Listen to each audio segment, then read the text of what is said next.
Nyangche Chembur Jordan Himi Jang Zoner Monum Chembur Ngabjata Bakar Targam Zanto Sharmaldo Stumba Tirje Janla Ki Jamsar Nichin Rover Teringi Jankams Jahur Tikishan Vilaman Jime Punzo Jala Sora Gonki Tubambur Shingir Lo Jahur Chirtarna Shanchu Sanwa Sanwa Shanchu Sanwa Sanwa Navana Yanta Pertaver Sha Jahur Tirme Pa Liki Merta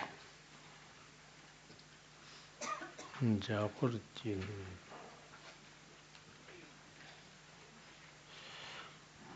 Japur Churtana Chanson Jahurti Jahurti me pa Liki Martabarte Yut Jung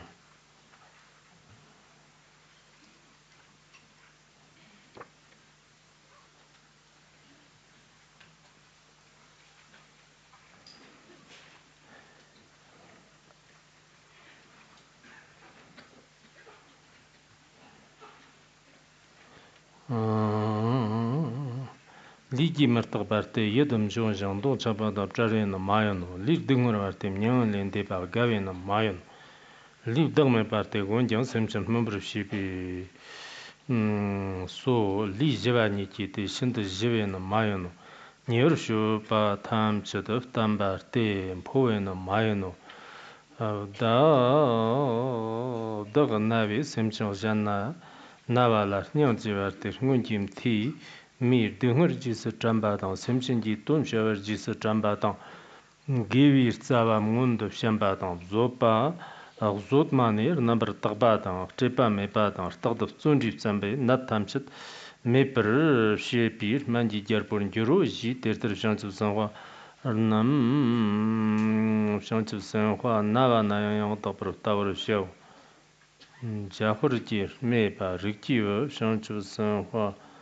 Navi Chirter Ranga Simni Pro Shatama may be Tober Meba Jahor Shanchu Senhua Navi no Udak Semlan Dirter Niber Sambra Shago Nadan Hunjim Tana Yopa Mayanji Shinchulok Kunle Erdan Shon Yantaba Mayan Bakunder Toben Yumum Bale Shonte Tun Tambernandala Kang Go Nava Jishavi Chute Kang Momuso Tichir Jena Jongwa Chimbo Jili Kirba Liji Kam the Dagbo Kanyang Mepati, Kipa Medo, Lin the Dogmete, Dogtum Gumberjimba Maktobandala Tun Tamber, Kang Nachi Shavate and Momite, Tevena, Donum Gumberjimba Mepat, and Natisa Kan Shibala Neber Shaw, Jib Dr. Shiba, Rjun Chate Chuji in the Shipkeeper Shaw, Lina, Chu Mambundi Parte, Kiana, Chukona Gabana, Chukona Gabarte, Chute Dona Panson the Matsur Meshide, Chute of Kianayan, the Nyam the Kio of Nyam the Masimson, Gabanayan, the Nyam the Dungapo of Nyam the Masim so. The Chujin the Shikan, Shibersha, you share the same Kibersha, come the Kunder Chusan the Shiba, Deam, Shinjalobarte, Shinjalona, not Chimbo go, the not on Chara Shati, not the Raptor Pong, you share the Sumba Kibersha, La not Pamate Kanjan and the Tarte, Ngarzambada, Ngarzambar Pong go. Ngarzambada, Ngarzambar Pamate Kanjan and the Tarte, Nidam Chara go, La Nidam Chara Kanjan and the Tarte, Nandam Shirur. Kundu Shoba Mebago, De La Nandam Shirur Kundu Shoba Mebaji Shava Kanjin and Tarte, Nyambanyale Mariopago, Rapta Mariopada, number Mariopago, Nyambanyet, Kanjina, Dagam Nyambanyet, Nyanlendiba, Nyambanyeto, Tichifin and Tarte, Dagam Nyanlendiba. Nika tombi shiro, te nika jir ton jena, mount of Jupiter, nika tombarte, Tetrian on some matrapo. Tertrum Nyambanyam Toatina, Nadnit, Jan Mayanor, Tombanit, Jan the Mushite, Nadnit, Tomba Nito. Today we are continuing our study of the Vimalakirti Sutra. For the benefit of all sentient beings, please generate the Supreme Bodhicitta. Now let us begin the teaching on the Vimalakirti Sutra. Before we start, there are a few matters I would like to mention. Some of these things may be relevant to all of you, while others might not have any direct connection to you at all. These are some of our internal affairs. However, let us allow others to also hear about some of the facts regarding our internal life. First, let me speak about the first point. The weather here has been quite cold lately.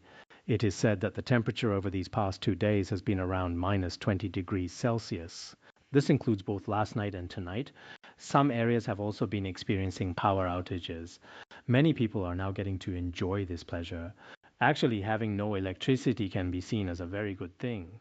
I was fine with it in the past, and I have grown accustomed to it again now. Sometimes by the light of a candle or an oil lamp, one cannot even see the text clearly. People truly do get used to their circumstances. Back between 1985 and 1991, we had no electricity here. At that time, the Larungar had neither roads nor power. Life back then was still very pure and simple. I truly envy a life without electricity. That is how I feel. Every time the power goes out, I feel this way. Yesterday, some people were preparing to fix it for me. I told them not to fix it yet as I wanted to enjoy the darkness for a while. I tried it out and it was actually quite wonderful. However, I did not get my wish as the power came back on after a short while. So regarding these past few days, what exactly is it that I want to say today? First, I hope that none of you feel too much suffering because of this. Instead, you should try to experience the unique joy that comes from the darkness. Furthermore, for our volunteers and various staff members, it is true that when there is no power, there is almost nothing that can be done. I hope the team in our control room will put in some extra effort. Please check which departments need generators or what other assistance they require. Since it is winter, this will likely not be the only time this happens. As for this specific outage, I'm not sure how long it will last. I really do not know. No one told me it would be for a long time. I simply said I don't know. Therefore, I hope our control room can, at the very least, provide support to all the relevant volunteer departments. Please pay more attention to these matters. That is the first matter. There's also another matter. During the winter months, I hope that everyone will take care of themselves in all respects. On one hand, you should not become especially pessimistic. Cold weather occurs everywhere. It is a natural phenomenon. There is nothing to worry about. On the other hand, you should take all necessary precautions to stay warm. This is something I should not even have to mention.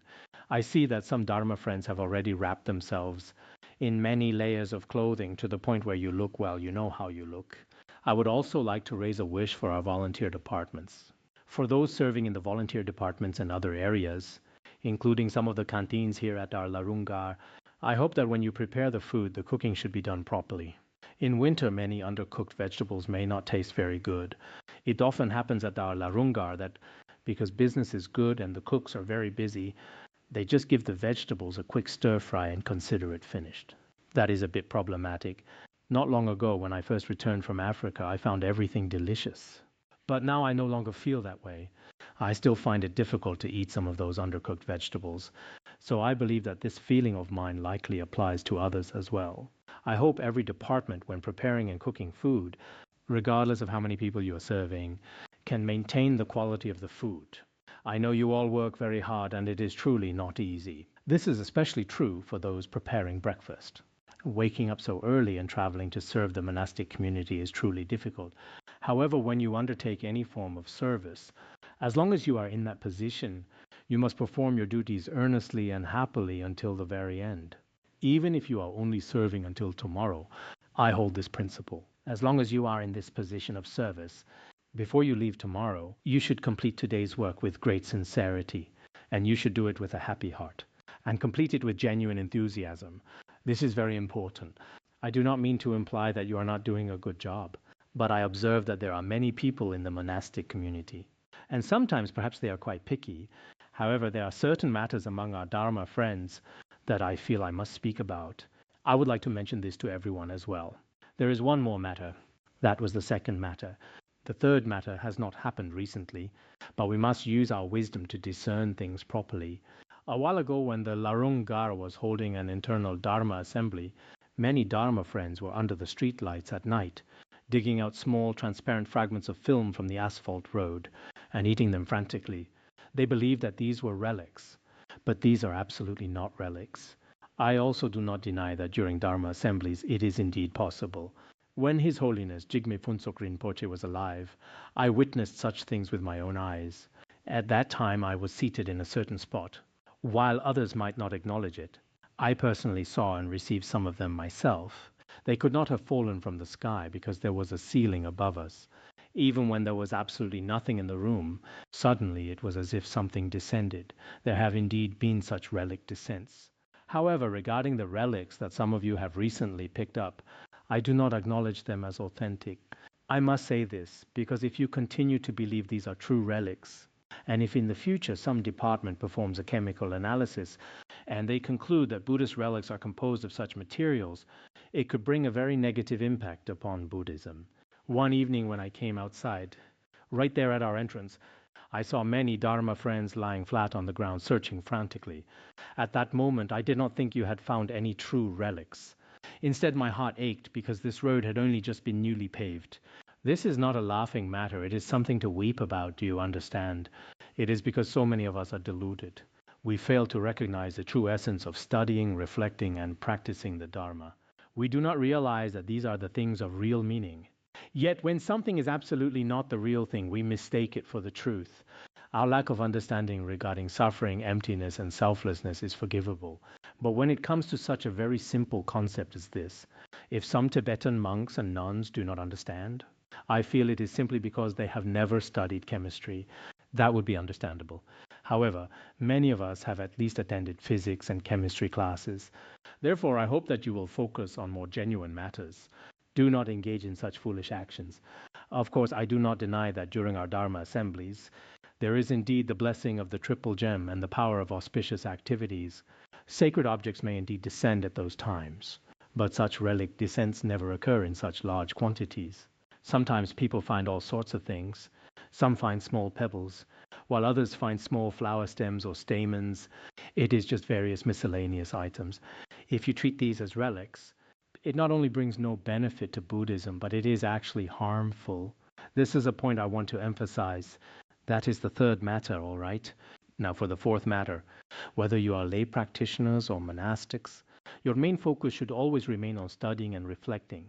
In addition, I have noticed that when there is a bit of free time, some Dharma teachers and leaders have become quite unmoored. They treat the people under them as if they were their private followers, frequently taking them here and there to all sorts of places. I hope that in the future, the scope of each person's authority will be clearly defined. Take myself, for example. I should be well recognized here, having taught classes for roughly 30-some years. Yet other than when I went to Wutai Mountain, where a few particularly important volunteers from our side joined for part of the trip, beyond that I have not done this either. In the past, when His Holiness Jigme Phuntsok was still alive, when Khenpo Depa visited, I asked His Holiness Jigme Phuntsok for permission to arrange a 1,000 Buddha empowerment for the people here. Other than that, even with my own root teacher, I have never just taken groups of people here and there without asking. But things here have become quite different.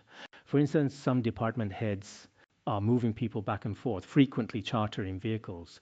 Today they go to one monastery, and tomorrow they run off somewhere else.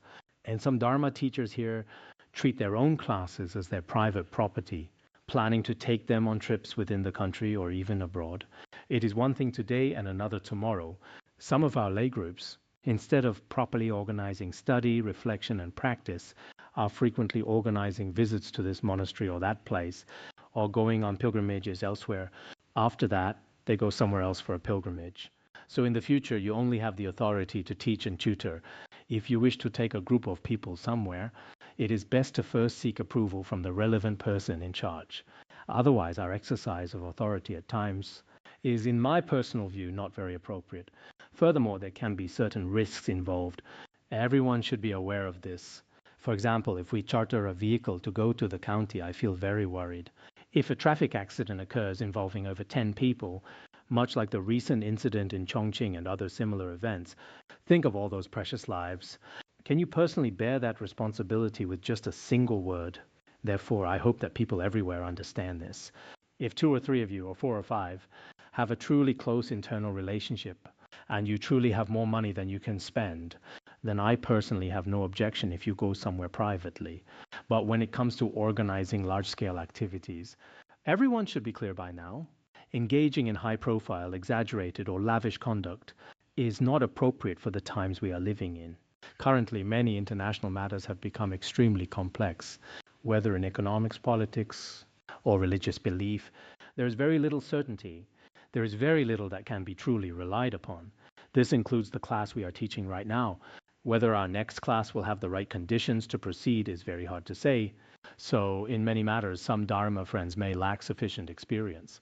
Some people, the moment they gain a bit of authority, act like the nouveau riche and immediately try to exploit it. This is not a good way to behave. Others might have some money and immediately want to do this and that. That is also not very good. Therefore, I hope that in every location, you so-called persons in charge, do not believe that everything and everyone belongs to you. What is it that truly belongs to you? You should use your wisdom and capability to manage them properly. But managing people does not mean controlling every aspect of their lives, such as their feelings, their daily lives, or even their sleep. That is not what management means. What exactly should you be managing? You should ensure their studying, reflecting, and practice become standardized and regular. This is the most important thing. Personally, throughout all these many years, whenever I was in the presence of my teacher, if we ever wanted to go out for a short while, at most we would spend a day nearby. For example, we might take a stroll around the eastern or western mountains. Other than that, I never dared to organize anything else. However, not long ago, certain Dharma friends in some departments here have been doing this frequently. On this point, perhaps you simply do not understand, or perhaps you are doing it intentionally. Regarding authority here at Larungar, I do not believe I have it, and neither do you. If anyone here wants to take others to another place, I believe the protocol should be followed. The Larungar now has a structure as well. Above is the Buddhist college, and below is the nuns' monastery of Larungar. There are designated management leaders here. Currently, the standardized management is also very strict. Newcomers from outside are not permitted to stay. Given our numbers and the space available, the carrying capacity of this place is limited in all aspects. Those who have previously left cannot return in large numbers. This point has been emphasized repeatedly. Within this management framework, I believe that I do not have the authority to take anyone from Larungar away. I do not have that kind of power. Whether you have it is something you must consider for yourselves. If you do, of course, I would be very happy for you. Such authority is quite rare and precious these days, is it not? It is good to have such conditions in this environment. I do not deny it, negate it, or reject it. That was one matter I wanted to address. I also hope that all Dharma friends will develop a deep sense of cherishing their opportunity to study the Dharma. As I mentioned just now, many things in the world are not very stable right now. This includes all sorts of events happening across the globe. As Buddhists, it may sometimes be necessary, just as Mipham Rinpoche taught, to remain aware of various national and international affairs. It is better to have some understanding of these matters. I suggest that some Buddhists should not simply spin their prayer wheels and recite the Avalokiteshvara mantra all day while ignoring everything else. If you are someone who is truly pure, living in solitude deep in the mountains, I rejoice in your practice. But if you have to face various problems from all sides, it is better to understand how the world works. As a monastic myself, I do not actually focus much on economics or politics. However, I frequently observe what is happening. Look at how many things are shifting now, including the real estate market, which is in transition. Many financial firms are also undergoing changes. Even many Dharma centers are experiencing shifts. This includes the words and actions of us Buddhists. Everything is in a state of constant change. And it is not only us Buddhists. Many religions and so many things in the world are currently transforming. In the midst of such changes, one should remain relatively low-key, stay stable and remain steady. It is a matter of making progress through stability. Simply practice the Dharma in a quiet and modest way as we observe all these international events. Many things from the past, such as Dharma assemblies, are also being adjusted. Making these adjustments is the choice of a wise person. We have studied some knowledge of the humanities. That is roughly what I wanted to say on these matters. Now let us begin the teaching. We are studying the Vimalakirti Sutra, correct?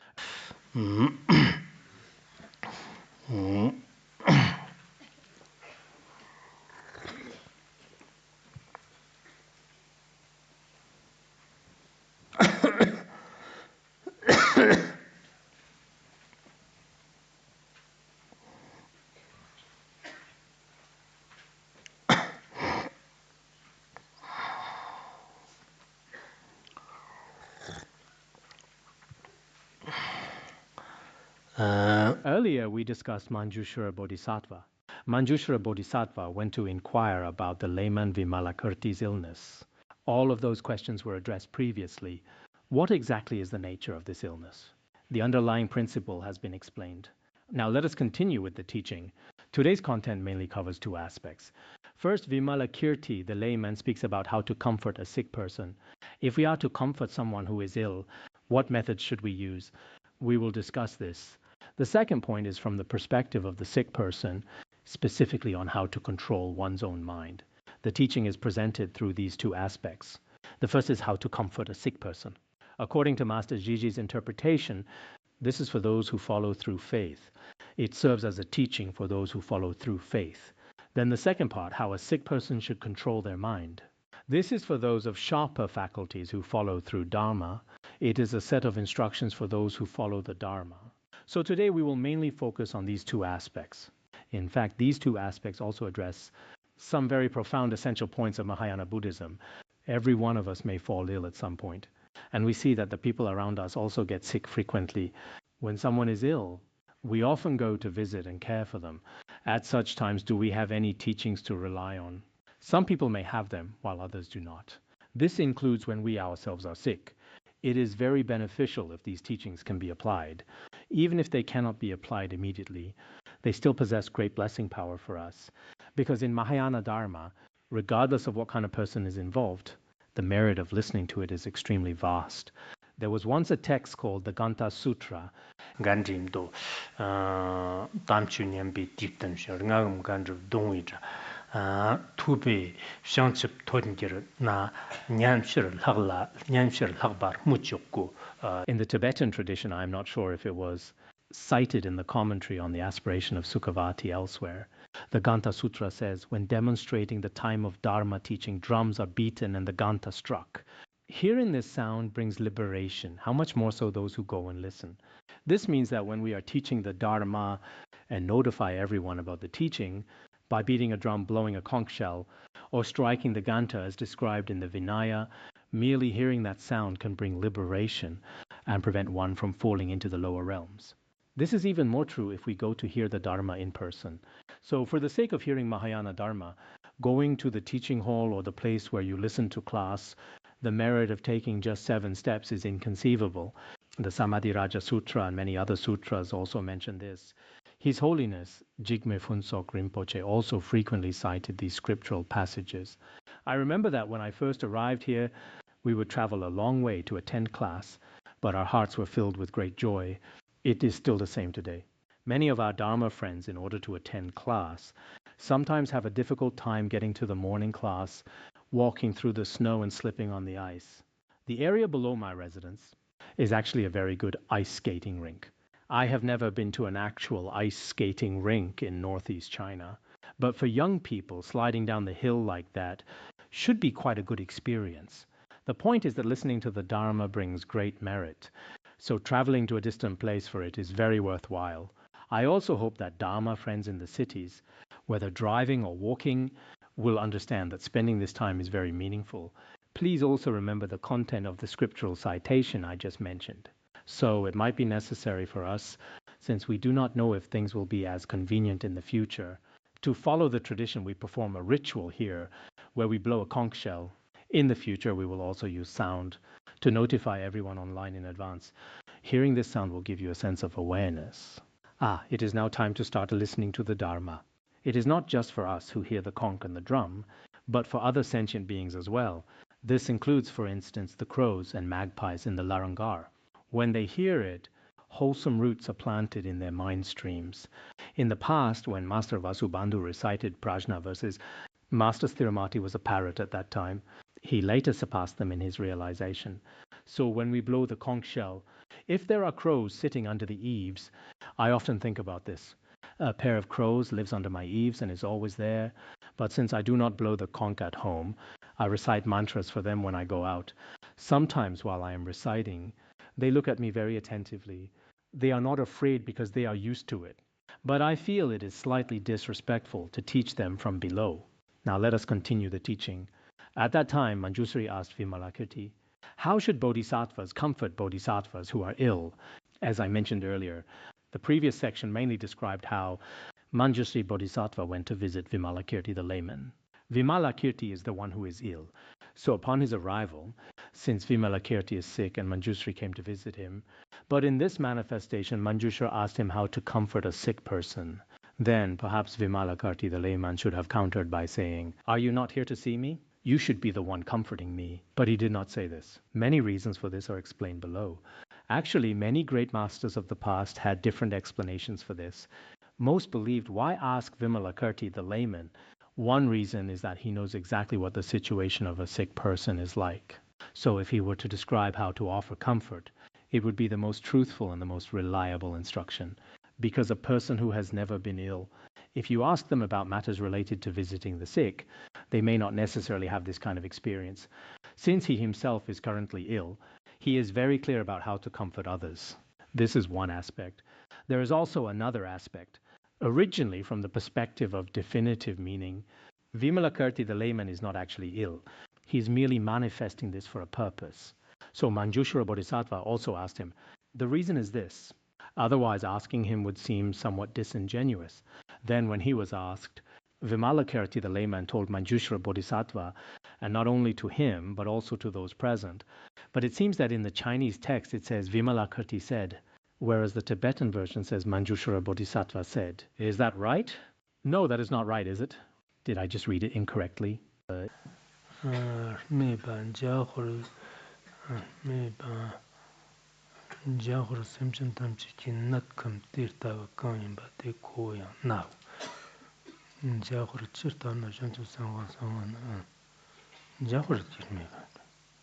It seems logically there is something here in the Tibetan version, but the Chinese should be fine.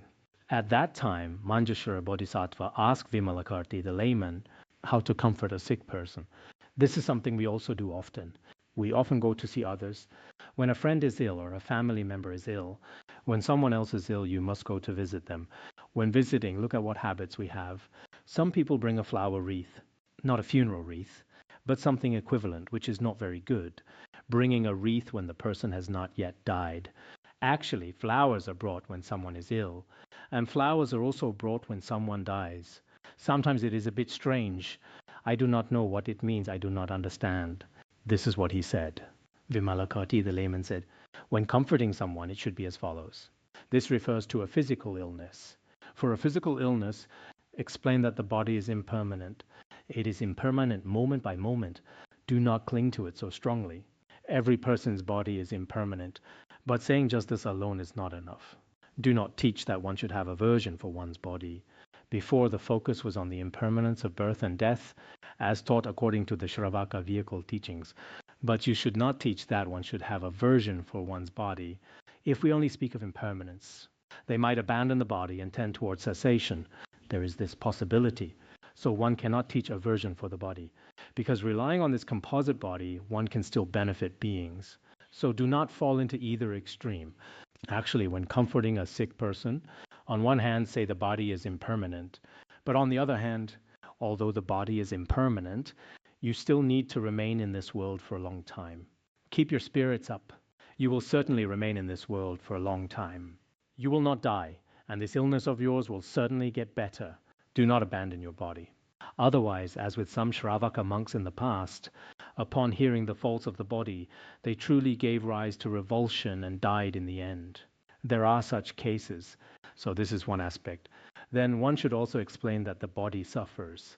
Because the body is impermanent, and because impermanence involves change, there is certainly suffering of suffering and pervasive suffering. The body is suffering by nature. But if you only speak of suffering, they may tend toward nirvāṇa. So do not teach that one should take pleasure in nirvāṇa. For some Śravaka practitioners, because the body is suffering, in the end, they would end the suffering and tend toward the nirvāṇa of cessation. This is like the nirvāṇa taught in the Śravaka vehicle, but in doing so, many opportunities to benefit beings are lost. Therefore, one cannot say to take pleasure in nirvāṇa, especially one must not enter this kind of Śravaka nirvāṇa. One should say that although the body is suffering by nature, and our human life is full of suffering, nevertheless, through this suffering and by feeling the pain of beings, we still have the opportunity to benefit beings. You absolutely must not tend toward nirvāṇa. Do not let your mind focus on nirvāṇa. You must remain in this world. We still have many opportunities to work together. Console them in this way. Explain that the body is without self. Whether we examine the eyes, ears, nose, tongue, or body, or look at the head, the feet, and every other part, The body can be said to be without self. This is because there is no truly existent entity that constitutes a self. However, one cannot go on speaking only of selflessness. If one teaches nothing but selflessness, the person may also tend toward a state of selfless cessation. What should be taught instead? Although the body is without self, yet in this process you should not let them simply tend toward that void. Teach that one should guide sentient beings as if in a dreamlike illusion. This is necessary because many beings in the world have not yet truly understood the principle of selflessness. So we must teach the Dharma to them and constantly turn the Dharma wheel. We must guide a great number of beings. Therefore, although the body is without self, one must still manifest and remain present to help others. This is the third point. Fourth, explain to the sick person that the body is emptily serene. If we analyze each part of the body, dividing the large into small and those small into further parts, and those parts into particles, eventually not even a single particle can be found to truly exist. Ultimately, its nature is emptiness. But this kind of emptiness is not a simple blankness. It is not a mere cessation. It is not a state of uniform extinction. Do not teach that it is ultimately extinguished. If one focused on ultimate extinction, they would fall into the absorption of cessation. They would fall into a state of total inactivity. Actually, that would not be reasonable either. Therefore, regarding the body, one should teach the four Dharma seals: impermanence, suffering, emptiness, and selflessness. Explain things to them from this level. Actually, the core content within these points is mostly quite similar. In the end, you must tell the sick person not to tend toward nirvāṇa or accept total cessation. Why is it necessary to teach so many different perspectives? Master Seng Zhao and others explain that it is because beings have different capacities. Some find comfort when they are told the body is impermanent. They then find comfort through that. Some respond to being told that the body is suffering. Others respond when told the body is without self. And some respond to being told the body is empty. Since beings have different capacities, it is necessary to speak this way. Furthermore, if one principle is not made entirely clear, explaining it through many levels will eventually lead someone to understand. Beings all have different mental capacities. They might not grasp it if only one principle is taught. But if we explain these four kinds of reasoning, they are more likely to come to an understanding, so there is no fault of repetition here. This was the analysis from the perspective of the body. Now for the analysis from the perspective of the mind. Explain that one should regret one's former transgressions, but do not teach that they enter into the past. What does this mean?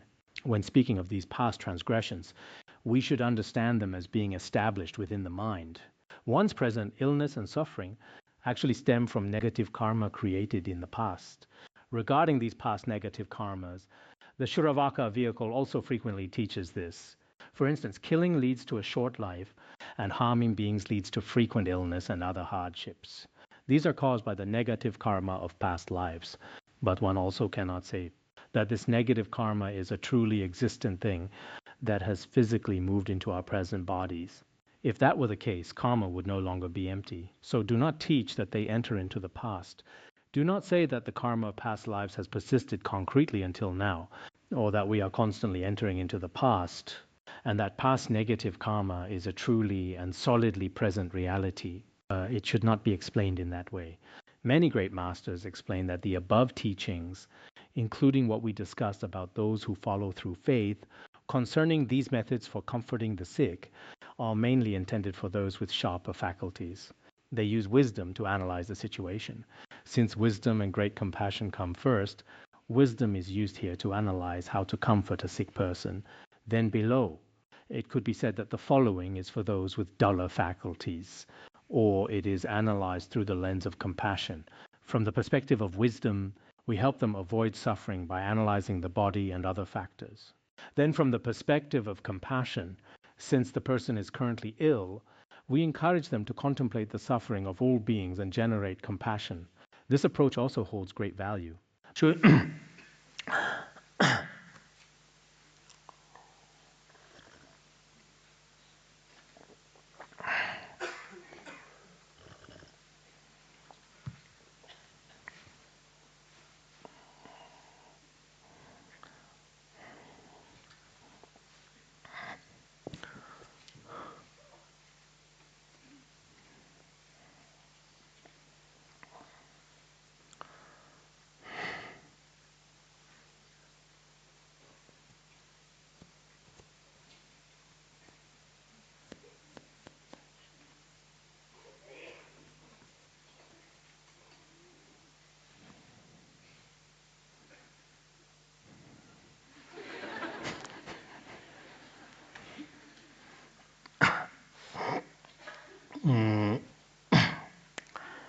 Below, the text says, comfort the illness of others with one's own illness. Vimalakirti the layman continues his explanation. There are additional methods for comforting a sick person. Comfort the illness of others with one's own illness, transposing your own suffering onto all beings. However much you are suffering or distressed, other beings are actually in the same condition. There were many such cases among beings in the past. There are also many who are ill among beings in the present, and in the future there will be many more such instances. So for every person who is currently sick, one should recognize the innumerable kalpas of suffering of one's past lives. This means that in past lives a great deal of negative karma was created. The realms of hell, hungry ghosts and animals, we may have experienced immense suffering within those three lower realms. Even now, having reached the human realm, the residual effects of that karma are still being experienced. Therefore, this realization carries with it a profound sense of compassion. Seeing the pain in your own body reminds you of the hells, hungry ghosts and animals. The phrase used here is innumerable kalpas. In some versions of the text, this refers to innumerable kalpas. In the Tang translation, it is previous kalpas. Other versions might say several kalpas. It describes experiencing suffering throughout many kalpas. In any case, the suffering of the lower realms is truly unbearable. As mentioned in the Ksitigarbha Sutra, dying 10,000 deaths and being reborn 1,000 times, such is the ripening of karma. When millions of karmic forces manifest, for countless kalpas there is no prospect of escape. Even a simple negative action can lead to several or even billions of kalpas without a chance of escape. There might be no opportunity for liberation in the foreseeable future. Thus we experience boundless suffering. Through our own illness, we can truly feel the suffering of others. Sometimes when we are healthy, we don't seem to realize what a sick person's pain is like. In today's world, this includes celebrities, politicians, and those in the arts or entertainment. After suffering from a serious illness, many of these people began to dedicate themselves to charity and Buddhist practice. They continue to help beings whose conditions relate to their own illness. When we are truly ill ourselves, we feel differently. For example, if I have a headache, seeing others with headaches makes me feel great pity for them. If I have trouble with my legs, seeing others in that state affects me too. I once went through a period where my foot was extremely painful. While walking through an airport on my way to another country, I was limping along the whole time. Later, after I had recovered somewhat, I saw someone else limping at the airport in the same way. I felt a very deep sense of empathy for them. I thought, my foot was just like that not long ago. How can I help this person? If there is a way to help them, I feel I must do it. So we can use this shared feeling of empathy as a foundation. This is a form of compassion. One should be mindful of benefiting all sentient beings. Experiencing such an illness can be a way to benefit others.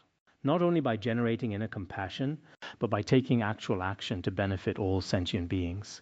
Sick people are truly in a very pitiful state. When we have the means and the ability, I hope we can help the many different sick people in the world. This help doesn't necessarily have to be through an organization. However, we sometimes need to use skillful means. Otherwise, people might use illness as a pretext to deceive others. Such phenomena are quite common these days. It makes it hard to tell if one is doing good or evil. Doing something wrong often seems to go smoothly.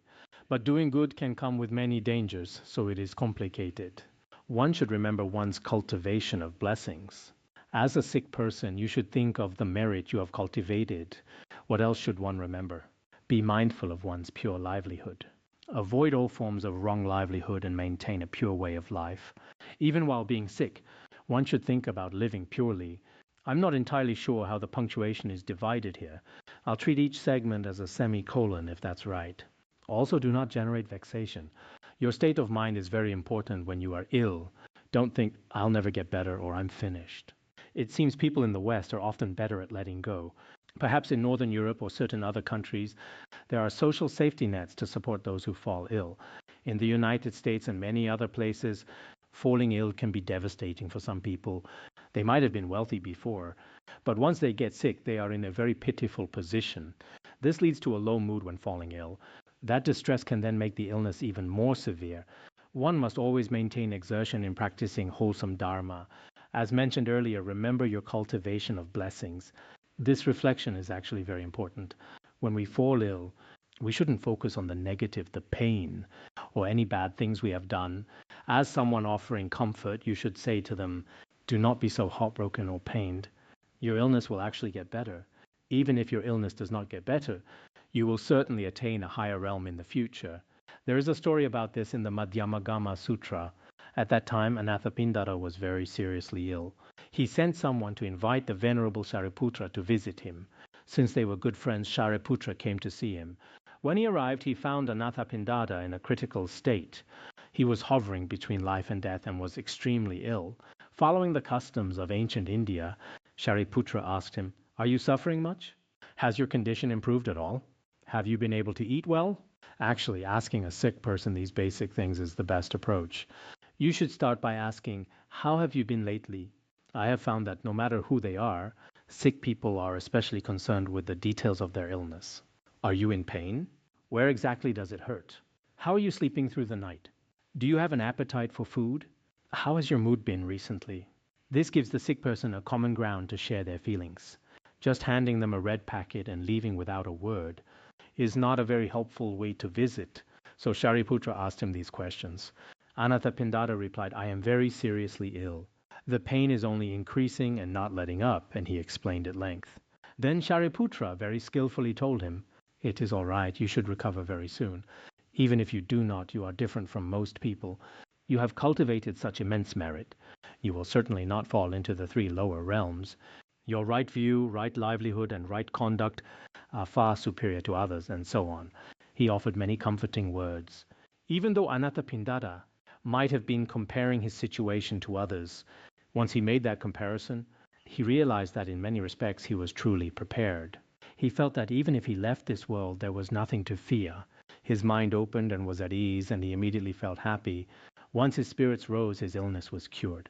He was suddenly able to stand up and walk. He exclaimed, "My illness is gone. I am well." Then he sat down and had a proper meal with Śāriputra. And Śāriputra returned home feeling very happy. This story is recorded in the Buddhist sutras. Many of you might have read it. So when we visit other sick people, we should help them focus on positive and wholesome thoughts. Speak to them about their wholesome roots, merit, and offer comfort. Encourage them to lead a pure livelihood and not live by wrong livelihood. Actually, some true practitioners, even when they are critically ill, are still unwilling to sustain themselves through wrong livelihood. In the biographies of great Pure Land masters, Master Huiyuan was approaching parinirvāna. The doctor told him to drink medicinal wine, but he refused. Then he was told to drink some broth. It might have been a kind of meat broth. He refused to drink that as well. Later he was suggested to have some honey water. At that point he said to another monastic, "Go check the Vinaya texts. See if drinking honey water is a transgression or not." While the monastic was still looking, the master had already passed into parinirvāna. Even at the moment of death, he did not abandon his pure conduct. He was 83 years old at the time. There are many such stories. So for a sick person, maintaining a pure livelihood is very important. It is truly significant. Of course, I also think that some people are truly in a very serious condition. If they are not directly involved in the killing of a being, and if something might truly help their illness, such as certain medicines or specific items, or foods that do not fundamentally violate the major precepts, if it is a genuine necessity for the body, and not just using illness as an excuse, then one might consider using them. This might be necessary at times. After all, preserving life is also very important. In this way, you can offer them comfort. Also encourage them to always be diligent in wholesome Dharma. While ill, perhaps for the benefit of beings, performing pure and wholesome actions will be even more beneficial for their recovery. Furthermore, let them make this aspiration. Be the physician king, healing the host of illnesses. They should aspire to be like the Buddha, serving as the healer for all beings and becoming the physician king, healing both the spiritual and physical illnesses of countless beings. In this way, a bodhisattva comforts those who are ill, helping them to generate a joyful mind. If the mind is filled with joy, the illness can indeed heal without further treatment. This is a very effective method. Therefore, in the future, when visiting the sick person, you must say things that can inspire joy in them. We should also practice this ourselves. The same principle applies to any sick person. If the knot in their heart is untied, the physical body will naturally begin to heal. Our state of mind is the key factor. If you can make a sick person feel joyful, especially if they possess a truly altruistic mind, they may not view their illness as a major problem at all. For example, regarding such a person, I often had this kind of experience myself in the past. Whenever I was ill, I would think, I have a text that needs to be translated. I have tasks to complete or a class I need to attend. As long as there is even a slight focus on benefiting others, this illness rooted in self-centeredness naturally fades away. However, if I feel very dejected and constantly worry, what will happen to my body?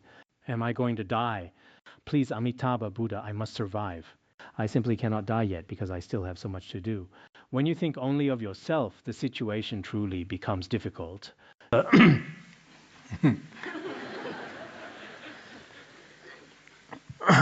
So I believe an altruistic mind is the source of all motivation. I mentioned this a short while ago. Many of our Dharma masters need to cultivate an altruistic mind. You must have enthusiasm when you are teaching. But if you simply tell yourself to be enthusiastic, it is impossible to just force that feeling. What is the most important factor? If you have an altruistic mind, enthusiasm will follow naturally. For example, if a teacher notices a student is struggling and feels determined to help them improve, that teacher will naturally find the motivation. If I am a Dharma master and I feel the performance of the students in my class is not good, if I am resolved to help them study well, I will certainly have that drive. If I were the abbot of a monastery, as long as I have an altruistic mind, I will surely persevere. Nowadays, many masters in the Han region seem to lack enthusiasm. This is because they lack an altruistic mind. It is the same situation in the Tibetan region. Without an altruistic mind, never mind benefiting others, they cannot even bear to stay in the monastery. I have recently found that some masters simply cannot settle in a monastery. What is the underlying reason? Perhaps they do not truly believe this Dharma center can benefit beings. If they were convinced it could benefit others, they would likely have that necessary enthusiasm. Enthusiasm is incredibly important. It is not just us. Many Buddhists today also seem to lack it. I recall hearing that at some point, many students at Peking University expressed that they had no enthusiasm for their studies. They had no enthusiasm for life, and they even lacked enthusiasm for romance. They spend all day just scrolling through news feeds and WeChat messages. Later, some scholars mentioned that they invited people with disabilities to perform and speak. Indeed, some people with disabilities possess great enthusiasm. The goal was to boost the students' enthusiasm for learning. When you hear about such things, they might seem quite ordinary. But this was shared as public information. As for us Buddhists, I used to worry when we first started, what will happen to the many Dharma masters who graduate from here if they cannot find a monastery or Dharma center? But now, just like many Christian churches in Europe and America, many have become empty and are being put up for sale. Yet currently there are so many monasteries in various places. There are monasteries everywhere, and many people have even offered me many monasteries to manage. But the problem is that I cannot find enough Dharma masters. Some who do go there lack any real enthusiasm. Consequently, they cannot stay. They fail to stay because they are not focused on benefiting beings. Instead, they think, how can I enjoy myself in this place? Look at this rundown temple. There is no good food or comforts here. There is probably no income and no one to respect me. In the beginning, any kind of new endeavor is never particularly easy or glamorous. This was true when we first started at Larungar. When we began teaching at Sangye Tower, there were only a few students. And among those few, some individuals seemed, well, back then we did not use the term depression, but looking back now, some probably did have depression. There were all sorts of conditions, but through steady and gradual effort, things slowly began to develop over time. So for some of our Dharma masters, when they first visit a potential Dharma center, they find many empty temples scattered everywhere. This is not a good trend. Some masters may even consider to return to lay life. Others might seek out places where they can just enjoy themselves. They are unwilling to be tied down to a single Dharma center. They think, I want to remain free and unburdened. I will just keep the status of a monastic. As I mentioned, some Dharma masters are quite unmoored. They are here today and somewhere else tomorrow. As soon as I have some money, they think, I will look for the next way to enjoy myself. Now, many Buddhists also think this way and cannot settle down. They want to spread the Dharma, but they have no real enthusiasm. In that case, it is not just difficult to help a sick person. Even being a genuine Mahayana practitioner with true bodhicitta would likely prove to be quite a challenge. If one has an altruistic mind, the illness of a sick person may not seem so severe. Even if it is very severe, at the point of death they are still thinking of other beings. This perspective can likely alleviate a great deal of suffering. So when a bodhisattva offers comfort, they should make the sick person feel joyful.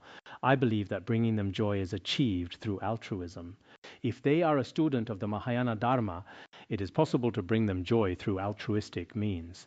In other cases, if the illness is already very serious, bringing them true joy is still extremely difficult. Suppose you bring a toy and say, "Look at this, isn't it beautiful? Please come and have a look."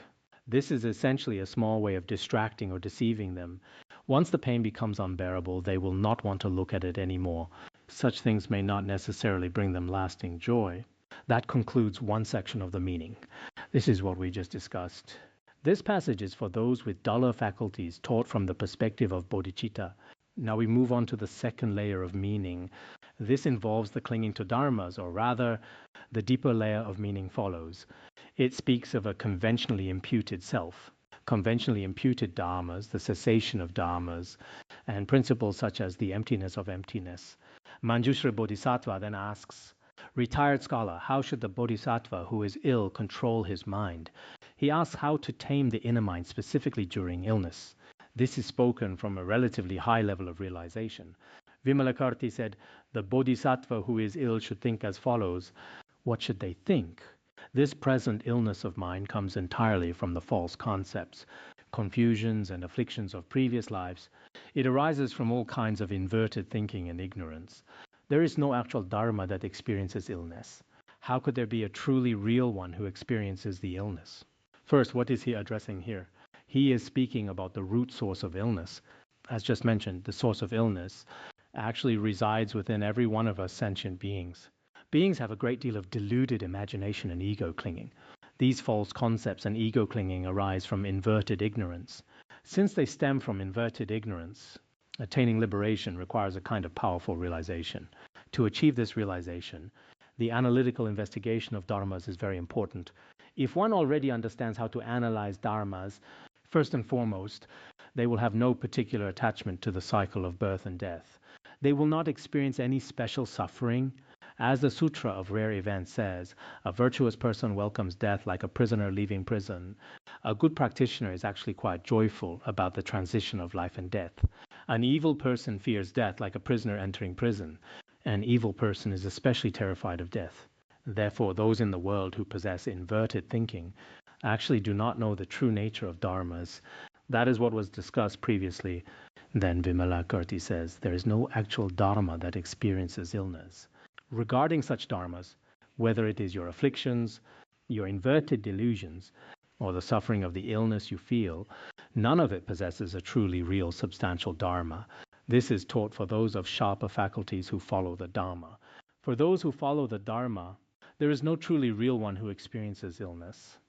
As the way of the Bodhisattva says, that the continuum and the aggregate are conventionally named like an army or a garland. There is no one who originally bears suffering, so who else can be afflicted by it? Originally, our human continuum and the 5 aggregates are like what we call an army or a garland of beads.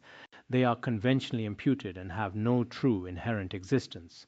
If these do not truly exist, how could there be a person who feels pain or experiences illness? Who would there be to fear various forms of suffering? It is just as described here. So first one should speak to the sick person in this manner. Our illness arises from inverted thinking. There is no truly real one who experiences the illness. If this patient has studied Madhyamaka or has reached a certain level of realization in Madhyamaka or Tantric teachings, this explanation should be very helpful. Just give them a gentle reminder. Some Tantric teachings also state that when a patient's condition is very grave, if you give them a slight reminder, they will immediately rest in their natural state. Then how can we say there is no one who experiences? Why is this the case? It is because the body is a conglomeration of the 4 elements, and body is a provisional name for a conglomeration of the 4 elements. If the combination of earth, water, fire, and wind is conventionally called the body, the 4 elements have no master. The body is simply a combination of the 4 elements. If this conglomeration has no master, then the body also has no actual real self. If there is no real self, then the arising of this illness is entirely due to attachment to self. Everything arises from ego clinging. Therefore, one should not generate attachment regarding the self. If you do not generate attachment toward the self, then you have understood the true nature and foundation of illness. After this, one can eliminate the conception of self and the conception of sentient beings. If one truly eliminates the conception of self and sentient beings, there is no notion of self, no notion of person, and no notion of beings, just as the Diamond Sutra teaches. If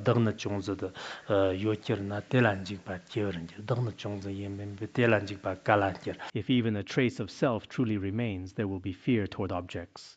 This is from The Way of the Bodhisattva in the section on selflessness. If not even a trace of self exists, who else can give rise to fear?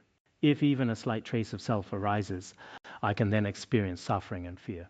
However, when I truly search using wisdom, by applying the wisdom of examining the selflessness of persons and phenomena, and through true investigation, the self of sentient beings truly cannot be found. Then how could there be any so-called fear or suffering? How could these exist? They simply do not. There is a text called the Sutra of the Transmission of the Treasury of the Dharma. It describes the 24th Patriarch, Aryasimha Bhikksu. Aryasimha Bhikksu had previously been very successful in propagating the Dharma in India. Later, 2 non-Buddhist practitioners became jealous of him. Disguising themselves as him, they entered the palace and violated the royal consorts. Eventually, they were discovered by the king. At that time, many people began to have doubts about Buddhism. They wondered how a renunciant monk could do such things. Once the king found out, he became extremely angry. In reality, it was not Aryasimha Bhikksu who committed the acts. They had simply disguised themselves as him. Later, the king confronted him, asking, "Do you understand the principle that the 5 aggregates are all empty?" The bhikksu replied, "I do understand that the 5 aggregates are all empty." The king asked, "Then do you have no attachment to this body?" He said, "I have no attachment." The king said, "If you have no attachment, extend your neck and I will cut off your head." The bhikksu then extended his neck. He said, "This body is fundamentally not mine, so why would I not give it to you?" When the king used his sword to decapitate him, white milky liquid descended instead of blood. Later, the king's arm spontaneously fell off as well. 7 days later, the king also passed away from this world. In Buddhism, we call this the truth of reality. However, some jealous or arrogant people might speak poorly of Buddhism when they do not understand the true situation. In fact, as mentioned here, it is remarkable that they had truly realized the emptiness of sentient beings and persons. Yet what is perceived by the public is often different. This remains true even today. Some people believe that Buddhism poses some kind of hidden threat or similar issues. Even now, some people frequently spread rumors online, making false claims about Larangar. They fabricate all sorts of stories. Some Dharma friends also become very frightened, wondering if such things will truly happen. I notice that some of our Dharma friends are particularly timid. Perhaps their wisdom is not especially sharp yet. However, while living in this world, it is very important to understand the true state of reality. Should I continue with the teaching? I will continue a bit more. The selflessness of persons was the first layer of meaning. The second layer is that one should give rise to the conception of dharmas. Previously, we discussed the conception of personal selflessness. Now we are giving rise to the conception of dharmas. How should one think? It is because all our various dharmas combine to create the body. If you look at the body, there is flesh, blood, and bones. It is composed of all kinds of particles. Its arising is only the arising of dharmas, and its extinction is only the extinction of dharmas. Regarding the arising of these dharmas, they appear when causes and conditions come together. This includes the various conventionally combined dharmas just mentioned, such as the 4 elements of earth, water, fire, and wind, and the 5 sense faculties of eyes, ears, nose, tongue, and body. When these various dharmas arise, the so-called illness also arises as a dharma. Once these conditioned dharmas cease, then these dharmas also cease to exist. Furthermore, these dharmas, when examined through wisdom, do not know themselves. They have no mutual awareness of each other. Earth, water, fire, and wind are completely unrelated to one another. Our sense faculties are also unrelated to each other. This applies to all the various limbs and parts of our bodies. as well as the particles and the six sense objects. They are all unrelated. When they arise, they do not say, I have arisen. They do not think to themselves, I have arisen. When they cease, they do not say, I have now become extinguished. They do not think, I have become extinguished. These conditioned dharmas simply come together and disperse. As we often say, all dharmas arise through causes and conditions, and all dharmas originate through causes and conditions. In reality, our bodies are merely a combination of causes and conditions. So what we need to understand here is, understanding that this body of ours is indeed just a coming together of causes and conditions. We should not think, oh, I have fallen ill. How did this happen? I am so unlucky. Yesterday I was fine. Today I cannot even stand up. What can I do? I don't know. Now I don't feel like eating anything. I have no appetite at all. I had planned for today to be perfectly fine. But now I don't know if I've caught a cold or if it is a headache or a stomach ache. I don't even want to think about karma anymore. I have done so many good deeds and yet there is no benefit. It is not like that. If you understand conditioned dharmas, there should be nothing to cling to, right? Let us continue with the teaching a bit more. Next is the conception of the extinguished dharmas. An ill bodhisattva should undertake the conception of the extinguished dharmas. How should they think? This conception of the dharmas is also a confused view. Falling ill is actually a confused view. This confusion is a great calamity or a great illness. So regarding this illness, the tongue translation here is somewhat different from others. It says one should be diligent in departing from the great affliction, but the overall meaning is the same. We say that inverted thinking is actually the greatest illness. And you need to transcend this great calamity. How do you transcend it? One should transcend the self and personal possession. This teaching follows a chain where one link leads to another. How do we transcend the attachment to self and personal possession? It is to transcend the dual dharmas. By dual dharmas, we mean the subject and object, or interior and exterior dharmas. Then how do we transcend these dual dharmas? It is to be mindful neither of interior nor exterior dharmas. Interior dharmas refer to the six sense faculties, and exterior dharmas are the six sense objects. Within the six sense objects and faculties, all dharmas are already complete. Then how do we transcend these dual dharmas? It is to practice universal sameness regarding both internal and external dharmas.